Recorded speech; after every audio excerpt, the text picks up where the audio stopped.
और धन्वंतरी भगवान प्रकट कब हुए? ले दीपावली के 2 दिन पहले, जिसको धनतेरस कहते हैं। ये आदमी की बुद्धि तो धने में रहती है, इससे ज्यादा कुछ होती नहीं।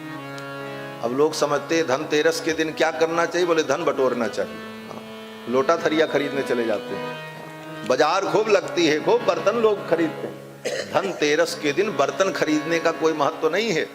ये तो मूर्खों की दुनिया बड़ी जबरदस्त है महाराज, क्या समझे। लोटा कटोरा खरीद करके ले आएंगे, बोले आज धनतेरस है बर्तन खरीदो।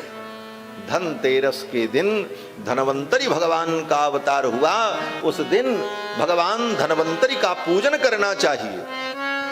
और धनवंतरी भगवान अमृत कलश लेकर के प्रकट हुए, आयुर्वेद के ग्रंथ को लेकर के समुद्र से प्रकट हुए, और समस्त प्रकार की औषधियों का मूल जो है आंवला, हरड़ और बहेड़ा, जिसको त्रिफला कहते हैं, ये त्रिफला औषधि, अमृत कलश, आयुर्वेद, इन 3 चीजों को लेकर के धन्वंतरी भगवान प्रकट हुए जगत कल्याण के लिए। तो धनतेरस के दिन धन्वंतरी भगवान की पूजा करनी चाहिए, और पूजा करने के बाद उनसे आरोग्य की कामना करनी चाहिए कि हमारे जीवन में आरोग्यता हो, हम अमृत तत्व को प्राप्त करें। हे परमात्मा, वयम अमृतस्य पुत्राः, हम उस अमृत परमात्मा के पुत्र हैं, और वो परमात्मा हमें भी अमृत प्रदान करें, हमारे जीवन में अमरत्व आ जाए, हम भी अमर हो जाएं। अमर होने का मतलब क्या है? बोले सदा सदा के लिए भगवान के चरणों को प्राप्त कर लें, यही अमर होना है। अमर होने का मतलब कि हम मरे नहीं। और मरेंगे कब? बोले जब दुनिया में पैदा होंगे तभी तो मरेंगे। तो ऐसी कृपा ठाकुर की हो जाए कि हमें संसार में फिर पैदा न होना पड़े। अगर हम पैदा नहीं होंगे तो फिर मरेंगे नहीं, इसका मतलब हम अमर हो गए, यही अमरत्व है। ये अमरत्व जीवन में आवे, लेकिन ये कब आएगा? बोले जब गोविंद के चरणों में पहुंचे। इस भावना से धनतेरस के दिन धनवंतरी भगवान की पूजा करनी चाहिए, इसीलिए कथा सुनी जाती है। कथा में ही इन सारी बातों का उत्तर मिलेगा। कहां मिलेगा? कथा में आएंगे तभी वो चीज आपको मिल जाएगी जो आप स्वयं ढूंढते ढूंढते मर जाएंगे, नहीं मिलेगी, वो कथा मिल जाएगी। अन्यथा मत समझना। आप ये समझो कि सब वेद, रामायण, गीता, भागवत, सारी पोथी ला करके आप अपने घर में रखो, और एक एक गुरु के पास जा करके एक एक विषयों का अध्ययन करो। अध्ययन करने के बाद उसका निष्कर्ष निकालो, तब तक आधी जिंदगी बीत जाएगी, आधी क्या पूरी खप जाएगी। लेकिन अगर आप सत्संग में आए तो ना आपको किताब खरीदने की जरूरत पड़ी, न पोथी पढ़ने की जरूरत पड़ी, न किसी गुरु के पास जाना पड़ा। बैठे बैठे निकाला हुआ मक्खन आपको मिल जाता है। इससे बड़ी सुविधा और क्या हो सकती? इतना करना, वो तो पूछो जो करते हैं उनको मालूम है कितना श्रम करना होता। शास्त्र ज्ञानम बहुक्लेशम बुद्धेश चलन कारणम। शास्त्र का ज्ञान बुद्धि भ्रमित कर दे महाराज। अनंत शास्त्रम बहुलाश्च विद्या नैको ऋषिर्यस्य वच प्रमाणम धर्मस्य तत्वम निहितम गुहायाम महाजनो जेन गतास्स पंथ। तो उस स्थिति को प्राप्त करने के लिए ये सुलभ व्यवस्था परमात्मा ने बनाई कि सत्संग करो, सत्संग करोगे सब मिल जाएगा। और सत्संग कभी मत छोड़ो, सत्संग करो, सत्संग करो। ये भाव आया कि सत्संग करो, चाहे थाली लोटा बिक जाए, सत्संग करो, सत्संग करो। ये बात मुझे भी नहीं मालूम थी, लेकिन अभी इसके पहले मैं दिल्ली कथा करने गया। जीवन तो पूरा सीखने के लिए मिला है महाराज, मरते दम तक सीखना है, कभी पूर्णता नहीं होती। दिल्ली में मैं कथा करने गया तो एक माताजी हैं सुमित्रा मैया, वो मुझे अपना बेटा ही मानती हैं, बड़ी उनकी श्रद्धा है, श्रद्धा भी है, वात्सल्य भी है। और वो महाराज श्री राम सुखदास जी की सत्संगी हैं, उनके साथ उन्होंने बहुत सत्संग किया है। तो वो संस्मरण सुनाने लगी, महाराज जी ये भजन जो आप गाते हैं कि सत्संग करो, सत्संग करो, ये अवसर फिर नहीं मिलने का, सत्संग करो, सत्संग करो। चाहे सारी दुनिया ठुकराए, चाहे धन संपत्ति लुट जाए, चाहे लोटा थाली बिक जाए, सत्संग करो, सत्संग करो। ये किसकी रचना है? हमने कहा माता जी हमको भी नहीं मालूम किसकी रचना, गाते तो हैं, अच्छी लगी इसलिए गाते हैं और प्रेरणाप्रद है। उन्होंने कहा यह सेठ जी की रचना है और उनके जीवन की यह घटना थी, इसलिए उन्होंने इस पद की रचना। तो बंधुओं, जीवन में सत्संग अगर है तो सब कुछ मिल जाएगा। गति कीरति मति भूति भलाई, जहां जब जतन जहां जहि पाई, सो जानब सत्संग प्रभावु, लोकहु वेद न आन उपाऊ। गति कीरति मति भूति भलाई, कुछ भी संसार में किसी को मिला तो सत्संग से मिला। दुनिया के सारे काम बंद हो जाएं लेकिन सत्संग मत छोड़ना, ये प्रतिज्ञा कर लो आज यज्ञ मंडप में। कहीं भी कथा होगी, सत्संग होगा, हम समय निकाल करके सुनने जाएंगे, थोड़ा ही सुनेंगे लेकिन जरूर सुनेंगे। और सत्संग करते रहोगे तो जीवन में सब मिल जाएगा। सत्संग करोगे ज्ञान मिल जाएगा, संत मिल जाएंगे, परम संत मिल जाएंगे और सभी संतों के आराध्य भगवान भी मिल जाएंगे, पक्की बात। तो बंधुओं, मैं निवेदन कर रहा था कि भगवान का 12वां अवतार धन्वंतरि के रूप में हुआ और 13वां अवतार भगवान का वहीं समुद्र मंथन के प्रसंग में मोहिनी के रूप में हुआ। जब अमृत प्रकट हुआ तो सब देवता लड़ने लगे, देवता दैत्य हम पिएंगे हम पिएंगे। देवता लोग अमृत को, दैत्य लोग अमृत कलश लेकर के भाग गए। अहम पूर्वम नत्वम नत्वम इति प्रभो। अमृत कलश लेकर के भागे लेकिन दैत्य लोग भी अमृत नहीं पी पाए। कलश उनको मिल गया लेकिन पी नहीं पाए। क्यों? बोले आपस में झगड़ा होने लगा। अहम पूर्वम, पहले हम पिएंगे। वो कहे अहम पूर्वम, पहले हम पिएंगे। अहम पूर्वम नत्वम नत्वम, तुम नहीं पहले हम। ये तू मैं की चक्कर में अमृत नहीं पी पाए। क्यों? बोले उनमें सुमति नहीं थी। कितनी भी संपत्ति आपके पास हो जाए, अगर जीवन में सुमति नहीं है तो संपत्ति का भोग होता ही नहीं है। कितनी बड़ी बात है, यही समझना है। प्रहलाद जी के चरित्र का यही सार है। जो बात ध्रुव जी ने भगवान को पाने के बाद, वरदान पाने के बाद अनुभव किया, प्रहलाद जी ने 5 वर्ष में ही वो बात अनुभव कर ली। जिस बात पर ध्रुव जी को पश्चाताप हुआ बाद में, उस बात को प्रहलाद ने पहले ही समझ लिया। पैर में कीचड़ लग जाए फिर हम उसको धुलें, इससे अच्छा है सावधान रहो, पैर में कीचड़ लगे ही नहीं। ध्रुव जी तो सावधान नहीं थे, इसलिए बाद में पश्चाताप उन्हें करना पड़ा। लेकिन प्रहलाद जी कितने सावधान हैं। प्रहलाद जी ने कहा प्रभु, जो भक्त आपसे कुछ मांगता है वो आपका भक्त होता ही नहीं है। हाँ, प्रहलाद जी कहते हैं कि यस्त आशीष आशास्ते न सभृत्य सवई बणिक। जो आपसे कुछ मांगता है वो आपका भक्त नहीं होता, वो तो बणिक। बणिक माने वो बनिया है। बनिया का मतलब वो व्यापार कर रहा है आपसे, वो भक्ति नहीं कर रहा है। व्यापार क्या है? बोले कुछ देना कुछ लेना, इसी का नाम व्यापार है। थोड़ी सी भगवान की भक्ति की, 2 पैसे की अगरबत्ती, फोकट का पानी और 2 फूल चढ़ाया और भगवान से कहा करोड़ों का काम कर दो। ये व्यापार जो भगवान से भक्त करने लगता है, यहीं पर भक्ति विपरीत दिशा में जाने लगी। भगवान से व्यापार मत करो, भगवान से प्यार करो। भगवान प्यार की वस्तु हैं, भगवान व्यापार की वस्तु नहीं। और प्यार में जब व्यापार आता है तो फिर वो प्रेम नहीं रहता, तो स्वार्थ बन जाता। प्रहलाद जी ने कहा मुझे कोई वरदान नहीं चाहिए। भगवान ने कहा नहीं बेटा, कुछ तो मांग लो। भगवान ने कहा कुछ भी मांग लो, मेरे मन को संतोष हो जाए। नहीं, मुझे संतोष नहीं होगा कि जिस भक्त ने मेरे लिए इतना दुख सहा, उस भक्त के लिए मैं कुछ कर नहीं सका, उस भक्त को मैं दे नहीं सका, मैं जीवन भर अपने आप को समझा नहीं पाऊंगा। हे प्रहलाद, कुछ तो मांग लो। तब प्रहलाद ने कहा प्रभु, अगर आप मुझे कुछ दे करके प्रसन्न होना चाहते तो मैं आपसे मांग लूंगा। मैं इसलिए मांगूंगा कि इस मांगने में भी आपकी प्रसन्नता निहित है। राजी हैं हम उसी में जिसमें तेरी रजा है। आप अगर इसमें राजी हैं कि कुछ मांग लो तो मैं मांगूंगा। प्रहलाद जी मांगने को तैयार हुए। भक्तों, ये मत सोचना कि प्रहलाद जी भी बदल गए, वो भी मांगने लगे। आगे की बात सुनो, प्रहलाद ने मांगा क्या।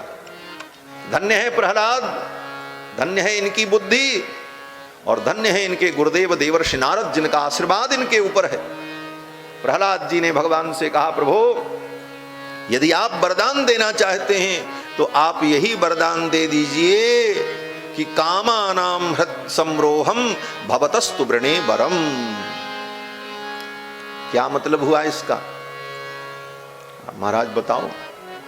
इसका मतलब ये हुआ कि प्रहलाद जी ने कहा कि आज मैं यही वरदान आपसे मांगता हूं प्रभु कि मेरे मन में जो कामनाएं हैं वो सदा सदा के लिए कामनाएं समाप्त हो जाएं। यही वरदान दे दीजिए कि कभी भी मेरे मन में आपसे कुछ मांगने की इच्छा न हो। क्या वरदान? वरदान भी मांगा और कुछ नहीं मांगा। प्रहलाद जी ने कहा यही वरदान दे दो कि कभी मेरे मन में कुछ मांगने की इच्छा ही न हो। हाँ, यही वरदान दे दो।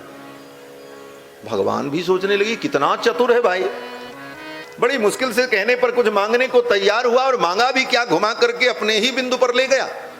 प्रहलाद जी ने कहा कामानाम हृत संरोहम भवतस्तु वृणे वरम, मेरी सारी कामनाएं सदा सदा के लिए समाप्त हो जाएं। प्रश्न ये है कि कामनाएं तो प्रहलाद में पहले भी नहीं थी, तो इस वरदान को मांगने का औचित्य क्या था? दूसरी दृष्टि है। दूसरी दृष्टि यह है कि भाई प्रहलाद जी के अंदर तो पहले से कोई कामना नहीं थी, तो मेरे कामनाओं का अंत हो जाए ये मांगने का औचित्य क्या बना? तो कहते हैं इसका औचित्य है। क्या औचित्य है? बोले प्रहलाद जी बड़े बुद्धिमान हैं। प्रहलाद जी ने विचार किया कि आज मेरे मन में कामना नहीं है, लेकिन कल कहीं कामना उत्पन्न हो गई तब क्या होगा? क्योंकि मन बड़ा चंचल है। चंचलम ही मन कृष्ण प्रमाथि बलवदृढ़। गीता में भगवान कहते हैं अर्जुन कहते हैं चंचलम ही मन कृष्ण। अर्जुन कहता है हे कृष्ण ये मन बड़ा चंचल है, कब ये बदल जाए कोई ठिकाना नहीं। इसीलिए भक्तों ने कहा क्षण क्षण में जो मन बदलता है, बदलता जो क्षण क्षण में वृत्ति अपनी, कभी उस मन के भरोसे न रहना। जो मन अपनी वृत्ति को बदल देता है ऐसे मन पर कभी भरोसा मत करना। इसलिए ध्रुव जी ने विचार किया कि आज मेरा मन निष्काम है, कल कहीं इसमें कामना आ गई तो कहीं गड़बड़ न हो जाए, इसलिए भगवान से ताला लगवा दें। हाँ, और भगवान से यही वरदान मांगा प्रहलाद जी ने कि कामानाम हृत संरोहम भवतस्तु वृणे वरम। भगवान ने कहा तथास्तु। अब भगवान ने कहा बेटा मैं तुम्हारी भक्ति से संतुष्ट हूं, मैं तुम्हारे लिए कुछ कर नहीं सका। तो प्रहलाद जी ने भगवान की ओर देखा और कहा प्रभु एक काम आप करो। भगवान ने कहा क्या? प्रहलाद जी ने कहा प्रभु मुझे बेटा बना दो, मुझे पुत्र बना दो। भगवान ने कहा पुत्र बना दे? अरे तुम तो पुत्र हो, मेरे पुत्र हो, मेरे भक्त हो। प्रहलाद जी ने कहा नहीं नहीं मुझे पुत्र बना दो। भगवान भी नहीं समझ पाए कि प्रहलाद जी कहना क्या चाहते। प्रहलाद जी ने कहा आपका तो पुत्र मैं हूं, ये संपूर्ण सृष्टि आपकी संतान है, आप सबके पिता हैं, परम पिता हैं। लेकिन मैं पुत्र बनने की बात जो कह रहा हूं उसका संदर्भ ये है कि ये मेरा शरीर जो है मेरे इन पिता के द्वारा मुझे प्राप्त हुआ। हिरण्यकश्यपु के पड़े हुए शव की ओर देख करके प्रहलाद ने कहा ये मेरे पिता थे, इन्होंने मुझे जन्म दिया था, इनके शरीर का रक्त मेरी धमनियों में दौड़ रहा है। और पुत्र का कर्तव्य क्या है? पुत्र का मतलब होता है पुम नाम नरक, और नरकात् त्रायते इति पुत्रः। जो अपने पिता को नरक से बचा ले उसका नाम पुत्र है। प्रहलाद जी कहते हैं प्रभु कुछ भी हो, इस पिता ने मुझे जन्म दिया, अगर ये शरीर न मुझे मिलता तो मैं आपकी भक्ति कहां करता। मेरे ऊपर इनका ऋण है, आप मुझे पुत्र बना दो। अर्थात पुत्र वही जो अपने पिता को नरक से बचा ले। प्रहलाद जी ने कहा प्रभु मेरे पिता को नरक की प्राप्ति न हो, मेरे पिता की सदगति हो जाए, मैं यही चाहता हूं। जिस पिता ने प्रहलाद को मारने में कोई कोर कसर बाकी नहीं रखी, उस पिता के लिए प्रहलाद की ऐसी सद्भावना है, यही भक्त का स्वरूप है। जो आपके साथ अन्याय करे, आपका अहित करे, आपकी जान लेने को तैयार बैठा हो, ऐसे व्यक्ति के प्रति भी आपकी अगर सद्भावना बनी है तो आप भगवान के प्रिय पात्र हैं, आप भगवान के भक्त हैं।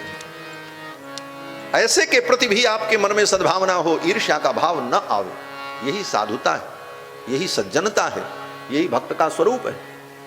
प्रहलाद जी कहते हैं, प्रभु मेरे पिता की दुर्गति न हो। भगवान की आंखों में आंसू आ गए। भगवान ने कहा, प्रहलाद आज तुम्हारी भक्ति से मैं प्रसन्न हूं। जाओ प्रहलाद, आज तुम्हारे कारण मैं एक नया संविधान लिखने जा रहा हूं। क्या संविधान? बोले संविधान तो पहले से लिखा है, उसमें संशोधन करने जा रहा हूं। संविधान संशोधन कर रहे हैं भगवान। जैसे किसी संविधान में कोई खामियां रह जाती हैं तो फिर उसका संशोधन होता है, तो भगवान ने संविधान में संशोधन कर दिया। क्या संशोधन? भगवान ने कहा, प्रहलाद आज तक यही संविधान था कि जो मेरी भक्ति करेगा वो मुझे प्राप्त करेगा, उसे वैकुंठ की प्राप्ति होगी। लेकिन आज मैं संविधान में संशोधन कर रहा हूं। तुम्हारे जैसा भक्त जिस खानदान में उत्पन्न हो जाएगा, जिस कुल में उत्पन्न हो जाएगा, उसकी 21 पीढ़ियों का मैं उद्धार कर दूंगा, भले वो भजन न करता। ये भगवान का नया संविधान बना है प्रहलाद जी के समय में। भगवान कहते हैं, प्रहलाद त्रिः सप्तभिः पिता पूत पितृभिः सहते नघ। हे प्रहलाद, तुम्हारे जैसा भक्त जिसके कुल में उत्पन्न हो जाएगा, उसकी 21 पीढ़ियों का मैं उद्धार कर दूंगा, 7 आगे की, 7 पीछे की, 7 बीच की। तुम चिंता मत करो। प्रहलाद जी प्रसन्न हो गए, भगवान के चरणों में साष्टांग प्रणाम किया। प्रहलाद जी की तो 7 पीढ़ी थी भी नहीं। हाँ, प्रहलाद जी के पीछे अगर जाओ तो 7 पीढ़ी भी नहीं है। प्रहलाद के पिता हिरण्यकश्यपु, हिरण्यकश्यपु के पिता महर्षि कश्यप, और कश्यप के पिता मरीचि, और मरीच के पिता ब्रह्मा, और ब्रह्मा के बाप भगवान। 6 पीढ़ी मात्र। भगवान कहते हैं, अगर 21 पीढ़ी होती मैं उद्धार कर देता। चिंता मत करो। प्रहलाद जी प्रसन्न हो गए। प्रहलाद जी ने भगवान के चरणों में साष्टांग प्रणाम किया। भगवान ने कहा, प्रहलाद अब असुरों के तुम राजा बनो। प्रहलाद जी को भगवान ने कहा, असुरों का राज्य मैं तुम्हें सौंप रहा हूं। तो प्रहलाद जी ने कहा, इस सिंहासन पर हम नहीं बैठेंगे, इस गद्दी पर। इस गद्दी पे जो बैठता उसकी बुद्धि भ्रष्ट हो जाती। मेरे चाचा जी थे, वो भी ऐसे ही थे, बाबूजी भी ऐसे ही हो गए, हम नहीं बैठेंगे। तो नरसिंह भगवान ने कहा, अच्छा रुको, हम एक उपाय करते हैं। भगवान ने कहा, इस सिंहासन पर पहले मैं बैठ जाता हूं, और मैं बैठ करके इसको पवित्र कर देता हूं, फिर तुम बैठना। प्रहलाद जी ने कहा, तब बैठ जाएंगे, तब तो आपका प्रसाद हो जाएगा। और नरसिंह भगवान उस सिंहासन पर बैठे, गद्दी पर। उस राज गद्दी पर जब नरसिंह भगवान बैठे, उसी दिन से राज गद्दी का नाम सिंहासन पड़ गया। सिंह अर्थात नरसिंह बैठ गए, इसीलिए उसका नाम सिंहासन पड़ा। आज भी राजाओं की गद्दी में, महाराजाओं की गद्दी में सिंह की आकृति क्यों बनाई जाती है? बोले महासिंह परमात्मा विराजमान होकर के उस गद्दी को पवित्र कर चुके हैं, और फिर प्रहलाद जी महाराज उस पर बैठते हैं। और इस प्रकार प्रहलाद जी ने असुरों का राज्य स्वीकार किया। ये सब चरित्र सुखदेव जी ने राजा परीक्षित को सुनाया। इसके बाद समुद्र मंथन की कथा है। समुद्र मंथन का संक्षेप कल मैंने सुना दिया था। गजेंद्र की कथा सुखदेव जी ने सुनाई है राजा परीक्षित को। गजराज डूब रहा था, ग्राह उसके पैर को पकड़ करके पानी में खींच रहा था। ग्राह ने भगवान को पुकारा, भगवान आए और अपने चक्र के द्वारा, गजेंद्र ने भगवान को पुकारा, भगवान आए और भगवान ने अपने चक्र के द्वारा ग्राह के मस्तक को काट दिया। गजग्राह की लड़ाई बड़ी लंबी हुई। कथा आपको मालूम है, मैं उसका केवल सार कह करके आगे बढ़ूं, क्योंकि भागवत की कोई बातें छूट जाएंगी, ठीक नहीं। थोड़ी थोड़ी महत्वपूर्ण बातें मिलती जाएं, मेरा उद्देश्य ही। इस गजेंद्र, गज और ग्राह के चरित्र का सार क्या है? संक्षेप में केवल, गजराज जब डूब रहा था तो गजराज के परिवार के लोग उसे छोड़ करके चले गए। वो अकेले लड़ता रहा। लड़ते लड़ते जब थक गया तब उसे भगवान की याद आ गई। नियम है, अपबल तपबल और बाहुबल, चौथो बल है दाम, सूर किशोर कृपाते सब बल हारे को हरि नाम। जब जीव हार जाता है तब वो भगवान हरि का स्मरण करता है। गजराज जब हार गया तो भगवान हरि का स्मरण करने लगा। राजा परीक्षित ने यहां पर पूछा है सुखदेव जी से, गुरुदेव ये तो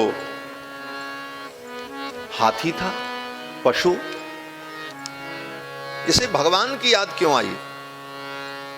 नारायण विराजे, इसे भगवान की याद कैसे आ गई? विपत्ति में पशु था, इसको इतनी बुद्धि कैसे आई कि हम भगवान को पुकारें? तो सुखदेव जी कहते हैं प्राग जन्मनि अनुशिक्षितम, पूर्व जन्म के संस्कार के कारण गजराज को भगवान की याद आ गई। पूर्व जन्म में इसने भगवान की भक्ति की थी।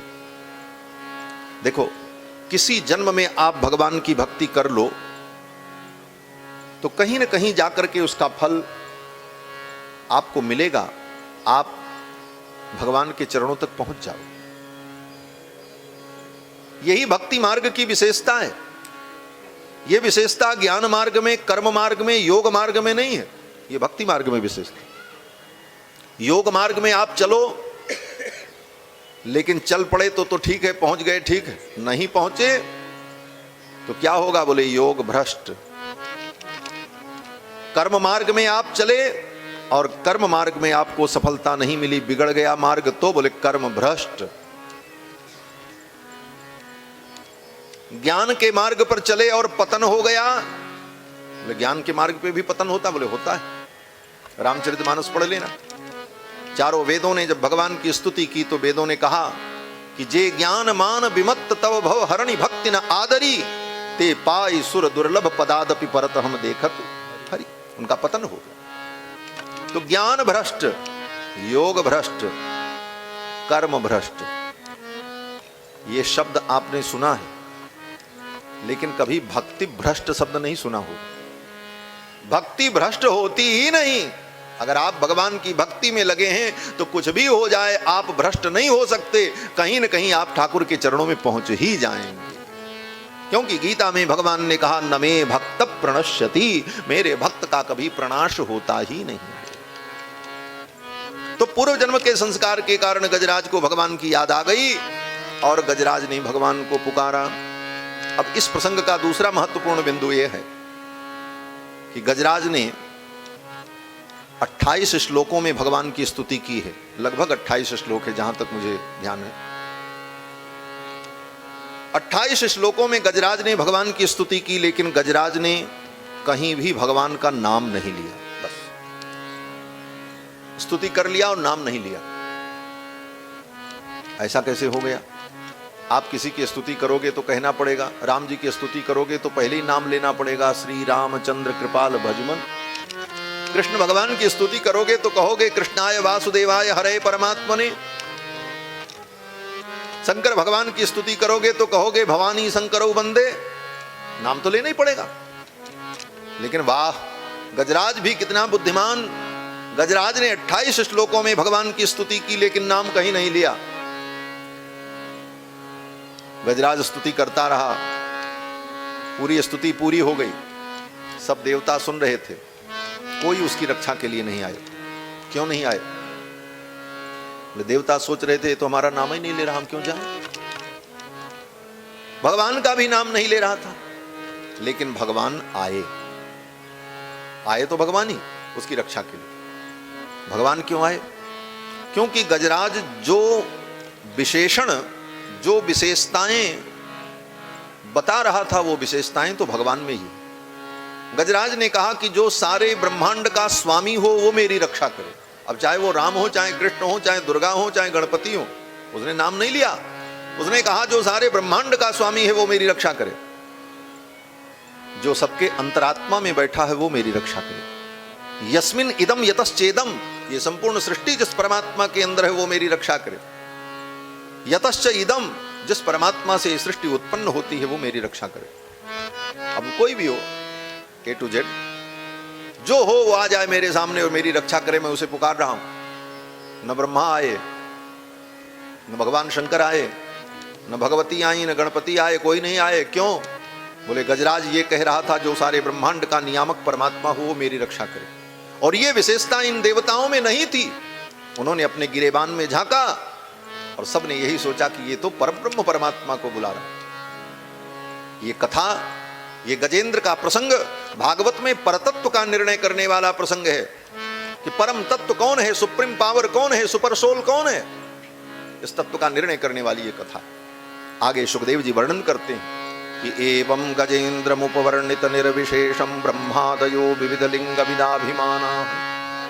एवं गजेन्द्रमुपवर्णित निर्विशेषम, गजराज ने निर्विशेष रूप से बिना नाम लिए स्तुति करता रहा, कोई देवता नहीं आए। ब्रह्मादयो विविध लिंग विदाभिमाना, ब्रह्मादिक देवता अपने अपने अभिमान में बैठे थे। उनको अभिमान क्या था? हम तो अमुक लोक के अधिष्ठाता हैं, हमको तो बुला ही नहीं रहा, बिना बुलाए क्यों जाएं? भले भले तुमको नहीं बुला रहा है महाशय। एक मानव धर्म क्या कहता है? कोई व्यक्ति पानी में डूब रहा हो, तुम देख रहे हो, अगर वो तुम्हें न भी बुलावे फिर भी तुम्हारा कर्तव्य बनता है कि तुम उसकी रक्षा करो। इस कर्तव्य का भी बोध इन देवताओं में नहीं था। इसीलिए सुखदेव जी ने बड़ी सुंदर चुटकी ली है इन देवताओं की। सुखदेव जी कहते हैं ब्रह्मादयो विविध लिंग विदाभिमाना, अपने अपने चिन्ह के अभिमान में। हाँ, चिन्ह क्या? जैसे अधिकारियों के चिन्ह होते हैं, double star, triple star, batch, पद के अनुसार होता है। तो अपने अपने चिन्ह को धारण किए हुए अपनी पद प्रतिष्ठा में देवता बैठे रहे। ब्रह्मादयो विविध लिंग विदाभिमाना नैते यदोपससपुर निखिलात्मकत्वात् तत्राखिलामरमयो हरिराविरासीत्। जब कोई नहीं आया तो भगवान हरि आए। और भगवान आए कैसे? अपने गरुड़ पर बैठ करके आए। छंदोमयेन गरुड़ेन समुह्यमान, अपने वेदमय गरुड़ पर बैठ करके भगवान जब आए और गजराज को देखा, गजराज डूब रहा था, गजराज ने भगवान को देखा। भगवान को देखते ही भगवान बड़े बेग से आ रहे थे हो। हाँ, इतने बेग से आ रहे थे कि भगवान का पीतांबर आकाश में उड़ रहा था। गले की बनमाला हल्लोरित हो रही थी। अलकावली उड़ उड़ करके मुख के ऊपर आ रही थी। बार बार भगवान को हटाना पड़ रहा था, इतनी त्वरा में भगवान आ रहे थे। भक्त ने वर्णन किया, गज निरख्यो फहरान बसन की, ललक लग्यो मुख कमल विलोकन भूल गई गजग्राह ग्रसन। गजराज भगवान के सौंदर्य को देख करके भूल गया कि ग्राह ने मुझे पकड़ रखा है। बनमाला हलरत ही ऊपर, पीतांबर कटि फेंट कसन की, गज निरख्यो फहरान बसन की, ललक लग्यो मुख कमल विलोकन भूल गई गजग्राह ग्रसन की। गजराज भगवान को देख करके प्रसन्न हो गया, गोविंद आ गए, सारे दुख निवृत्त हो गए। गजराज ने सोचा मैं भगवान को क्या अर्पित करूं, ये भगवान है, परमात्मा है। गजराज ने तुरंत उसी सरोवर से एक कमल पुष्प उखाड़ा और उस कमल पुष्प को भगवान को अर्पित किया। नारायणाखिल गुरो भगवन नमस्ते, उच्छिप्य सांबुज करम गिरिमाह कृच्छान, नारायणाखिल गुरो भगवन नमस्ते। कमल पुष्प अर्पित किया भगवान को। एक हाथ से भगवान ने उसके द्वारा अर्पित कमल पुष्प को ले लिया और दूसरे हाथ से भगवान ने गजराज की सूंड को पकड़ा और ग्राह के सहित गजराज को भगवान ने बाहर निकाल लिया। और बाहर निकालने के बाद चक्रेण नक्र बदनम विनिपाट्य तस्मात्, अपने चक्र के द्वारा ग्राह के मस्तक को भगवान ने काट दिया। अब यहां पर सुखदेव जी कहते हैं संपश्यता संपश्यता मुमुच दुस्त्रियाण, देवताओं के संपश्यताम, देखते देखते भगवान ने गजराज को बचा लिया। यहां पर सुखदेव जी ने इन देवताओं के ऊपर व्यंग किया। संपश्यताम ये व्यंग है। क्या अर्थ है? बोले सुखदेव जी कहते हैं सब देवता देख रहे थे। क्यों? बोले देखने ही लायक हैं और किसी लायक तो है नहीं, ये तमाशा देखें और इनसे तो कुछ होने वाला नहीं। और ये देवता तमाशा ही देखते रहे और ठाकुर ने अपने गजराज को बचा लिया, लेकर के वैकुंठ पहुंचे। जब वैकुंठ पहुंचे तो एक नया पार्षद खड़ा था, शंख चक्र गदा पद्म धारण किए। भगवान ने लक्ष्मी जी से पूछा, देवी ये पार्षद कौन है? लक्ष्मी जी ने कहा, जिसका उद्धार करने आप गए थे वही तो है। भगवान ने कहा, जिसका उद्धार मैंने किया है उस गजराज को तो मैं अपने साथ लेकर के आया हूं, ये पहले से कौन आ गया? तो लक्ष्मी जी ने मुस्कुराते हुए कहा, प्रभु यही तो बात है। जो आपके चरणों की भक्ति करते हैं, जो आपके चरणों का आश्रय लेते हैं, उनको मुक्ति मिलेगी कि नहीं मिलेगी इसमें तो संदेह हो सकता है, लेकिन जो आपके भक्तों के चरण का आश्रय लेते हैं उनकी मुक्ति तो निश्चित है, उनका निश्चित कल्याण होता है। भगवान ने कहा, इसका मतलब? लक्ष्मी जी ने कहा कि सिद्धिर्भवति वानेति संशयोच्युत सेविनाम, अच्युत की सेवा करने वाले को सिद्धि मिलेगी कि नहीं इसमें तो संदेह है, लेकिन न संशयोस्ति तद भक्त परिचर्यारतात्मनाम, जो भगवान के भक्तों के भक्त हैं उनकी सिद्धि में संदेह नहीं है। लक्ष्मी जी ने कहा, महाराज गजराज आपका भक्त है, गजराज ने आपके चरणों की भक्ति की और ग्राह ने आपके भक्त गजराज के चरण को पकड़ा था, ये तो आपके भक्त के चरण का आश्रय ले चुका था, इसलिए इसको पहले मुक्ति मिल गई और आपके भक्त को बाद में मुक्ति मिली। इसको कहते हैं भागवत शेषत्व। बड़ा हमारे आचार्यों ने तो खूब लिखा है, इस पे सब अनंत साहित्य है महाराज। भागवत शेषत्व क्या है? हम भगवान के अधीन हैं, भगवान हमारे स्वामी और नियामक हैं। इससे भी उच्च कोटि की भक्ति है कि हम भगवान के भक्तों के अधीन हैं, भक्त ही मेरे नियामक हैं, भक्त ही मेरे जीवन के आधार हैं, भगवान के भक्त ही मेरे आराध्य हैं। ये भावना सर्वोत्कृष्ट भावना मानी जाती है, ये भक्ति की चरम सीमा है। इसको भागवत शेषत्व कहा जाता है हमारे वैष्णव सिद्धांत में। तो भागवत शेषत्व जो है, भगवान के भक्तों का संबंध, यह जीव की मुक्ति का बहुत बड़ा कारण है।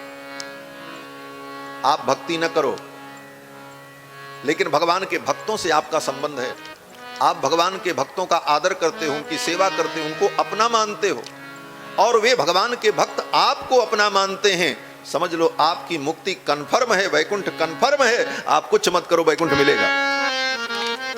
और एक दो नहीं, सैकड़ों ऐसे उदाहरण हैं। हिरण्यकश्यपु को मिला कि नहीं मिला बताओ? भगवान ने संविधान ही बना दिया, भक्त का संबंधी होगा उसे हम वैकुंठ दे देंगे। ध्रुव जी के प्रसंग में भी यही हुआ। फिर से मैं कह देता हूं, ध्रुव जी महाराज जब वैकुंठ जाने लगे विमान में बैठकर, तो थोड़ी दूर विमान जब चला तो ध्रुव जी सोचने लगे, आज मैं विमान में बैठकर भगवान के धाम जा रहा हूं। ये सौभाग्य मुझे मिला जो बड़े बड़े योगियों को नहीं मिलता। ये मुझे इसलिए मिला कि मेरी मां सुनीत ने मुझे कहा था तुम भगवान की भक्ति करो। मेरी मां ने ये कृपा की, उसने मुझे ये मार्ग दिखाया। आज मेरी मां की क्या स्थिति होगी, मरने के बाद मेरी मां कहां गई होगी, किस लोक में होगी, उसकी क्या गति भई होगी। ये ध्रुव जी ने सोचा और ध्रुव जी को दुख होने लगा। विमान में बैठे हुए जो वैमानिक पुरुष थे, विमान चलाने वाले वैमानिक पुरुष लोग थे, उन लोगों ने ध्रुव जी के भाव को समझ लिया और उन्होंने कहा, महाराज आप चिंता न करें, आप अपनी मां के विषय में सोच रहे हैं, मेरे मां की क्या गति भई होगी। तो आप देखो, आपके विमान के आगे वो दिव्य विमान चल रहा है, देख लो। ध्रुव ने देखा तो उनके विमान के आगे एक विमान चल रहा था। देवताओं ने कहा, उस विमान में बैठ करके आपकी मां वैकुंठ जा रही है, आपसे पहले वो वैकुंठ पहुंच जाएंगे, आप चिंता मत करिए। आपके जैसा भक्त जिस कुल में उत्पन्न हो, उसकी तो 21 पीढ़ी तर जाती। पुरो यानेन गच्छतीम, आगे आगे चलती हुई विमान में बैठी हुई सुनीति का दर्शन करा दिया देवताओं ने। बंधुओं, भगवान के भक्तों से अगर संबंध है तो वह संबंध ही जीव को मुक्त कर देता।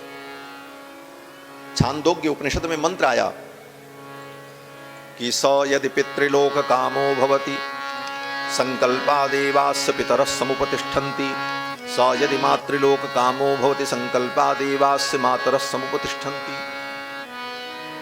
अर्थात भगवान के भक्त अगर ये सोच लें कि मेरे चाचा जी मुक्त हो जाएं, मेरे पिताजी मुक्त हो जाएं, कहां होंगे, उनका क्या भया होगा। तो उस भक्त के स्मरण मात्र से उसके कुल खानदान के लोग तर जाते हैं। इसीलिए हमारे यहां कहा कि भगवान के भक्तों की भक्ति सर्वश्रेष्ठ। ये सब प्रसंग सुखदेव जी ने राजा परीक्षित को सुनाया। और 9वें स्कंद में 24 अध्याय है। 24 अध्याय में 12 अध्याय में सूर्य वंश का वर्णन और 12 अध्याय में चंद्र वंश का वर्णन किया। 12 अध्याय जो सूर्य वंश का वर्णन किया, उसी प्रसंग में भगवान श्री राम का चरित्र सुखदेव जी ने राजा परीक्षित को सुनाया। श्रीमद् भागवत महापुराण में राम जी का चरित्र बहुत संक्षिप्त है, मात्र ऐसे तो एक अध्याय में है, लेकिन उसके आगे पीछे सब जोड़ लिया जाए तो 3 अध्याय में रामचरित्र स्पर्श करता है। इतना संक्षिप्त रामचरित्र श्रीमद् भागवत महापुराण में सुखदेव जी ने सुनाया। राम जी का चरित्र तो इतना अपार है। चरितम रघुनाथस्य शतकोटि प्रविस्तरम, 100 करोड़ रामायण में विस्तृत राम जी का चरित्र। अब श्रीमद् भागवत महापुराण के 7 दिन की कथा में कौन सा रामचरित्र हम आपको सुनावें, ये हमारी बुद्धि भी काम नहीं करती। और सच्ची बात यह है कि अयोध्या वासी से राम कथा सुनना हो तो फिर 9 दिन 10 दिन 1 महीना सुनो तब राम कथा सुनाओ। अब 5 मिनट में कौन राम कथा हम बताएंगे। और अब तो सबसे बड़ी राम कथा यही है कि अयोध्या में भगवान श्री राम का भव्य नव्य मंदिर निर्मित हो और हम सब भक्त उनका दर्शन करें। यही सबसे बड़ी राम कथा, आज के समय की सबसे बड़ी राम कथा तो यही है। हम सभी आनंदित। और सैकड़ों वर्ष बाद भक्तों की कामना सफल हुई। एक देश का कलंक मिटा। कलंक ही था, भारतीय संस्कृति पर बहुत बड़ा कलंक था ये। और ये कलंक सुप्रीम कोर्ट ने मिटा दिया। अब अयोध्या में भव्य राम मंदिर का निर्माण हो, वहां भगवान राम लला विराजमान हो और सभी भक्त दर्शन करके आनंद का अनुभव करें। और पुनः हम राम राज्य की ओर आगे बढ़ें। राम राज्य की परिकल्पना आज भी सार्थक है। राम राज्य की बड़ी विशेषता है महाराज। श्रीमद् वाल्मीकि रामायण में देवर्षि नारद ने जब वर्णन किया है तो कहते हैं राम जी के राज्य में नाग्निजम भयम किंचन नापसु मज्जंत जनतवा। राम जी के राज्य में 11,000 वर्ष तक कभी किसी के घर में आग नहीं लगी। ऐसा राज्य कहीं होगा? यहां तो आग लग जाए तो कितना भी फायर ब्रिगेड हो लेकिन संभल नहीं पाती आग। भगवान ने कहा फायर ब्रिगेड से आग संभालने की अपेक्षा ये उपाय करो कि आग लगे ही ना। राम जी के राज्य में कभी किसी के घर में आग नहीं लगी। नाग्निजम भयम किंचन नापसु मज्जन्ति जंतवः। राम जी के राज्य में 11,000 वर्ष में कोई व्यक्ति पानी में डूब करके कभी नहीं मरा। जल बोट और मछुआरे और गोताखोर की जरूरत ही नहीं। छोटे छोटे बच्चे सरजू जी में जाएं, कूद जाएं और इस पार से उस पार खेल के चले आते थे। सब लिखा है। क्या प्रताप था राम जी का महाराज। कहते हैं नारद जी की राम जी के राज्य की और विशेषता, कहते हैं न पुत्र मरणम केचित द्रक्षन्ति पुरुषाः क्वचित। राम जी के राज्य में कभी किसी पिता को अपने पुत्र के मरण का दुख नहीं हुआ। राम जी ने सोचा कि मेरे पिता अपने पुत्र के वियोग में रो रो करके मर गए। एक पिता को अपने पुत्र का कितना शोक होता है, इसका अनुभव राम जी ने किया। इसलिए राम जी ने कहा मेरे राज्य में कभी किसी पिता को अपने पुत्र के वियोग का शोक नहीं होगा। और जिस दिन राम जी राजा बने, अयोध्या के सिंहासन पर आरूढ़ हुए, उस दिन से लेकर 11,000 वर्ष तक कभी किसी पिता को अपने पुत्र के वियोग का दुख नहीं। नार्यश्चा विधवा नित्यम भविष्यन्ति पतिव्रताः। राम जी के राज्य में 11,000 वर्ष में कोई स्त्री कभी विधवा नहीं हुई। क्या प्रताप था राम जी का। राम जी ने सोचा मेरी माताएं विधवा हो गईं, ये श्वेत वस्त्र में हैं, लेकिन अब आगे कोई मां अयोध्या में विधवा न हो। ये राम जी का प्रताप काम कर रहा था। और 11,000 वर्ष तक राम जी के राज्य में कोई स्त्री विधवा नहीं। नार्यश्चा विधवा नित्यम भविष्यन्ति पतिव्रताः। और जितनी स्त्रियां थी वो पतिव्रता। चातुर्वर्ण्यम च लोकेस्मिन् स्वे स्वे धर्मे निवोक्षति। 10 वर्ष सहस्राणि 10 वर्ष शतानि च रामो राज्यमुपाश्रित्य ब्रह्मलोकम प्रयास्यति। महर्षि वाल्मीकि कहते हैं कि 11,000 वर्ष तक राम जी ने अपनी प्रजा का पालन किया। किस विधि से किया सोचो कि न कभी किसी घर में आग लगी, न तूफान आया, न बातज भय हुआ, न जलज भय हुआ। न कोई स्त्री विधवा हुई, न कभी किसी पिता को अपने पुत्र के वियोग का दुख हुआ, न किसी को रोग हुआ। नापि ज्वर कृतम तथा, नारद जी कहते हैं किसी को कभी बुखार भी नहीं लगा 11,000 वर्ष। न एम्बुलेंस की जरूरत, ना ऑपरेशन मशीन की जरूरत, ना ऑपरेशन थिएटर की जरूरत, कुछ नहीं। कितना अद्भुत राज्य रहा होगा। लेकिन ये राज्य राम जी ने कैसे बनाया, इस पे विचार करो। सभी नेता कहते हैं हमारी सत्ता आ जाए हम राम राज्य ला देंगे। राम राज्य कैसे लाया जाता है, पहले राम जी का चरित्र देखो। राम जी ने जो किया वो काम करोगे तभी राम राज्य आएगा।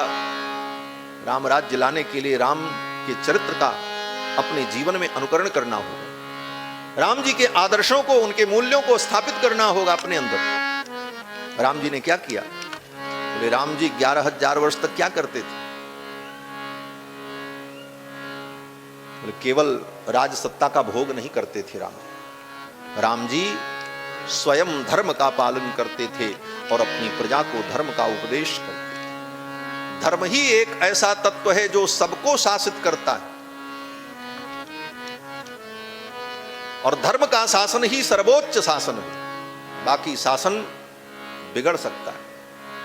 शासन आज भी है, कानून है, नियम है, पुलिस है, कोर्ट कचहरी है, संविधान है। किसी कोई चोरी करे उसको जेल में डाल दो, लेकिन क्या चोर खत्म हो गए? नहीं खत्म। जब तक पुलिस लगी है, जब तक सुरक्षा है, तब तक वो काम नहीं करेंगे। जहां हटे तहां फिर अपना काम शुरू। क्यों? बोले आपने भय से उनको नियमित तो किया, भय के द्वारा कुछ देर तक वो नियम में रहे, लेकिन वो सुधरे नहीं। क्यों? बोले उनकी मानसिकता नहीं। जब तक मानसिकता नहीं बदलेगी तब तक आप दुर्व्यसन से, दुराचार से, दुर्वृत्त से दूर नहीं हो सकते। और धर्म का काम क्या है? बोले धर्म मानसिकता बदलता है, किसी के ऊपर बंदूक लेकर के शासन नहीं करता। धर्म कहता है चोरी करोगे नरक जाओगे, पाप है, और ये बुद्धि व्यक्ति को आ गई तो कभी चोरी नहीं करेगा। धर्म व्यक्ति की मानसिकता को बदलता है, आपकी मानसिकता को पवित्र बनाता है। आप पवित्र हो जाएंगे, आप कोई गलत आचरण नहीं करेंगे। इसीलिए राम जी के राज्य में दंड की व्यवस्था नहीं थी। दंड जतिन कर भेद जह, गोस्वामी तुलसीदास जी कहते हैं दंड जतिन कर भेद जह। दंड जो है, दंड शब्द का प्रयोग कभी न्यायालय में और राम जी के दरबार में नहीं होता था। तब बोले दंड की कहीं बात आती थी तो लोग कहते थे वो दंडी स्वामी आ रहे हैं। सन्यासी लोग हाथ में जो दंड लिए रहते थे उनके दंड को दंड कहा जाता था। लेकिन जो दंड किसी अपराधी को दिया जाता है, उस अर्थ में दंड का शब्द प्रयोग होना ही बंद हो गया राम जी के राज्य में। दंड जतिन कर भेद जा, ये राम जी का राज्य। लेकिन ये सब राम जी ने संभव कैसे किया? बोले केवल एक उपाय से किया, बस। क्या उपाय था? बोले राम जी सबको प्रवचन सुनाते थे। व्याख्यांतम भरतादि भी परिवृतम रामम भजे श्यामलम। राम जी सबको उपदेश करके, धर्म का उपदेश दे करके नियमित और धर्मनिष्ठ बनाते। यही राम राज्य की विशेषता थी। इसके बाद कृष्ण चरित्र सुखदेव जी ने सुनाया, और सबसे पहले कृष्ण चरित्र में सुखदेव जी ने भगवान कृष्ण का संक्षिप्त चरित्र सुनाया। कृष्ण भगवान प्रकट हुए मथुरा में वसुदेव जी के घर में, रातों रात गोकुल पहुंच गए। गोकुल में 10 वर्ष रहे, असुरों का संहार किया, मथुरा में आकर के कंस को मारा, द्वारिका बसाई, और आओ महाराज बोलो श्री सीता रामचंद्र भगवान की जय। श्री कृष्ण गोविंद हरे मुरारी।